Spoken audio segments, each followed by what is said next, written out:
मेरी एक अपने दोस्त वकील से बात हुई है। उसने बताया है कि जब लाली की तबीयत स्टेबल हो जाए तो हम पुलिस को इन्फॉर्म कर दें। और अगर उन्होंने लाली को ही गिरफ्तार कर लिया तो फिर हम क्या करेंगे अब्बा? लगता जोर जबरदस्ती या मजबूरी के तहत कुछ भी है, उसने इस घिनौने काम में सुल्तान का साथ तो दिया है। हाँ, वो वादा माफ गवाह बन सकती है। हम पूरी कोशिश करेंगे कि उसे सजा ना हो। वैसे भी जो कुछ उसके साथ हुआ वो कुछ सजा से कम भी नहीं। अभी किसी से किसी किस्म की कोई बात करने की जरूरत नहीं है। हफ्ता डेढ़ रुक जाए, उसकी तबीयत ठीक हो जाए कुछ। अल्लाह उसे और उसके बच्चे को अपनी हिफाजत में रखे, बस दुआ करें उसके लिए।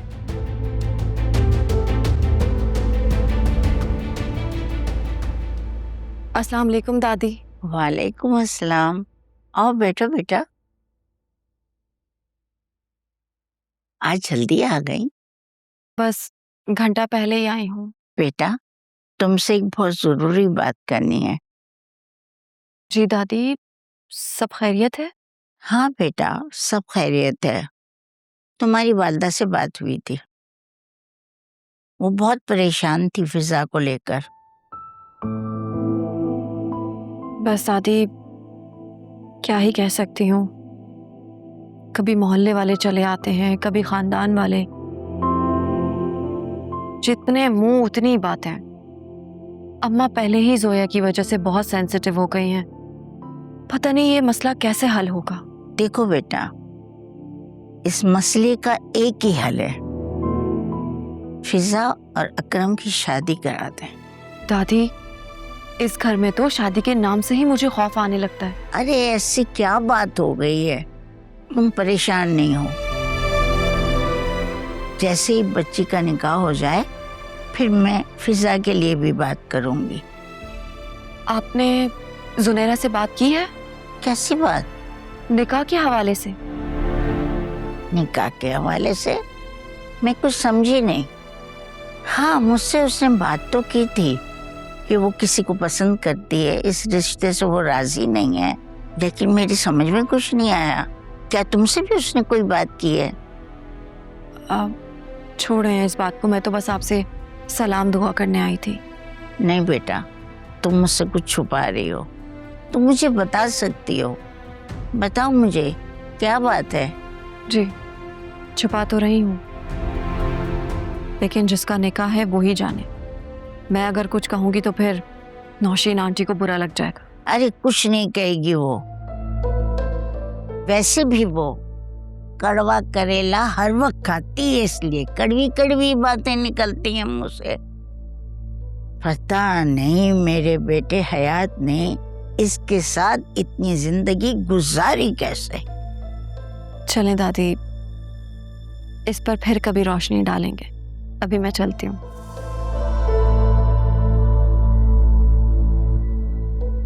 कुछ भी समझ में नहीं आ रहा, ये सब कुछ क्या हो रहा है। जोनी यार प्लीज टाइम वेस्ट मत करो। तुम जितनी देर से उन्हें बताओगी ना उतना ही नुकसान होगा। तुम अभी जाओ और जाके उनको सब कुछ सही सही बता दो। मैं नहीं बता सकती, मैं किसी को फेस नहीं कर सकती। प्लीज तुम आ जाओ। कैसी बच्चों जैसी बातें कर रही हो? मैं कैसे आ सकता हूँ? ये तुमने ही मैनेज करना है। मैं नहीं कर सकती हूँ। मैं मम्मी, वासिया, अकरम, ये सब मुझे नहीं छोड़ेंगे। प्लीज यार रोना तो बंद करो, उन्हें सब कुछ बता दो। वो जो कहें वो सुन लो। तुम्हारा वीजा जैसे ही आएगा ना तो मैं तुम्हें खुद लेने आऊंगा, ये मेरा तुमसे वादा है। प्लीज हिम्मत करो, इससे पहले कि बात हाथ से निकल जाए।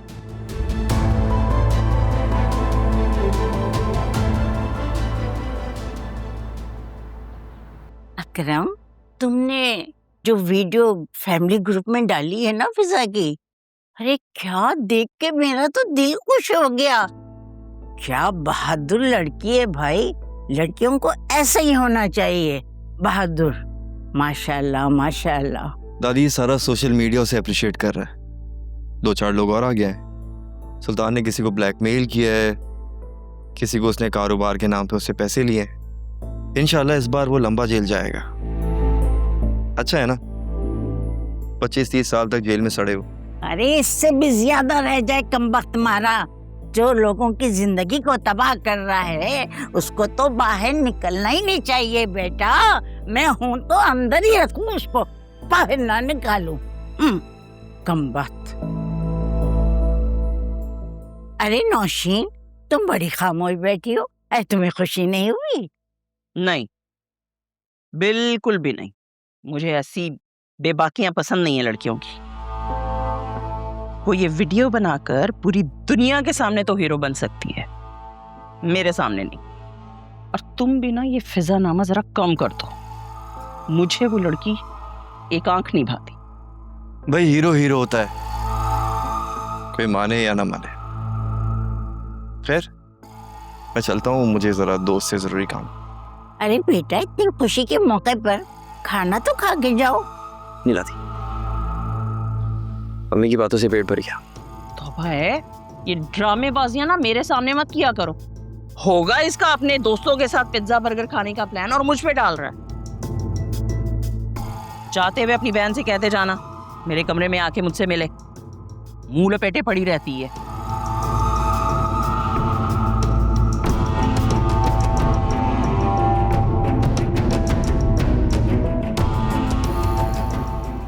ये जो कुछ भी हो रहा है ना, आपकी शय पे हो रहा है और ये सही नहीं कर रही हैं आप।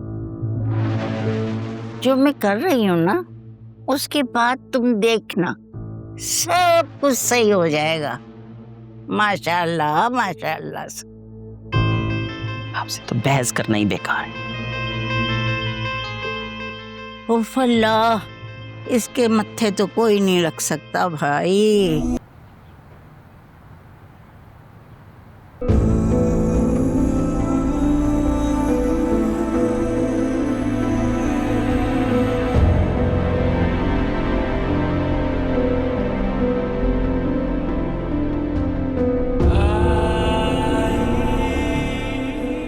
मम्मी, मुझे आपसे कुछ बात करनी थी। क्या? वो जो कपड़े अनीता आंटी ने भेजे थे और जो सारा सामान था, वो आप उनको वापस कर दें। क्या पागल हो गई हो तुम? अरे अच्छे खासे सामान और कपड़े हैं, क्या हो गया भाई? अगर पसंद नहीं भी आए तो भी पहन लेना। देखो सारी जिंदगी पड़ी है, बाद में जो दिल चाहे अपनी पसंद से खरीद कर पहनती रहना। एक तो मुझे तुम लोगों की समझ नहीं आती। मम्मी, बात ये नहीं है, बात कुछ और है। क्या बात है जुनैरा? देखो मैं तुम्हारी कोई फालतू बकवास नहीं सुनने वाली हूँ। ठीक है वो कपड़े और सामान पहन लेना उन्हें,